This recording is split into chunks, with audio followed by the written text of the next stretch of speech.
ఎప్పుడైనా స్ట్రోక్ వచ్చిన పేషెంట్స్లో వాళ్ళకు ఏ భాగంలో డ్యామేజ్ అయ్యింది, ఎంత భాగం పరిమాణంలో డ్యామేజ్ అయ్యింది బ్రెయిన్ అని మెదడు అనేది ఒక కొలమానం అండి. ఎక్కువ భాగంలో డ్యామేజ్ అయినప్పుడు దాని దుష్పరిణామం చాలా తీవ్రంగా ఉంటుంది. కాబట్టి గ్రాస్గా మొత్తానికే పవర్ 0 అయిపోయినప్పుడు అది కోలుకోవడానికి సమయం పడుతుంది. కానీ చిన్న చిన్న స్ట్రోక్స్ తప్పకుండా అవి మెరుగవుతాయి, కోలుకుంటాయి. సింపుల్గా పవర్ 4 or 3 అలా వచ్చినప్పుడు వాళ్లకు ఫిజియోథెరపీ ద్వారా కాలానుగుణంగా క్రమక్రమేణా మెరుగవుతూ ఉంటుంది. సో స్ట్రోక్ వచ్చిన పేషెంట్ కంపల్సరీ బెడ్ రిడన్ అవ్వాల్సిన అవసరం ఏం లేదండి. మెరుగైన చికిత్స అందించినప్పుడు తప్పకుండా కోలుకుంటారు. వాళ్ళు తమ పునర్జీవన స్థితికి చేరుకొని తప్పకుండా వాళ్ళు మంచి లైఫ్ లీడ్ చేయగలుగుతారు.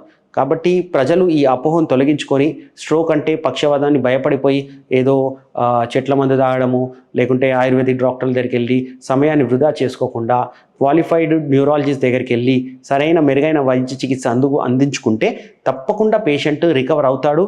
వాళ్ళు బెడ్ బౌండ్ ఏం కారు. కంపల్సరీ ఫిజియోథెరపీ మెడిసిన్స్ పరతోని అయ్యి కోలుకుంటారు. అదేవిధంగా వాళ్ళకు మళ్ళీ స్ట్రోక్ రాకుండా ఉండేందుకు కూడా మేము ప్రయత్నించి మందులు వాడమని చెప్తూ ఉంటాం.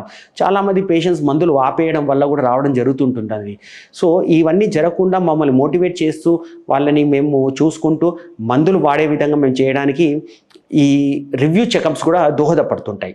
మెడ్ ప్లస్ లో అదే మెడిసిన్ అదే క్వాలిటీ, మార్కెటింగ్, డిస్ట్రిబ్యూషన్, ఇంకోటి అంటూ వీళ్ళకి అదనపు ఛార్జీలు ఉండవు. అందువల్లే 50 to 80% డిస్కౌంట్ లో మనకు అందిస్తున్నారు.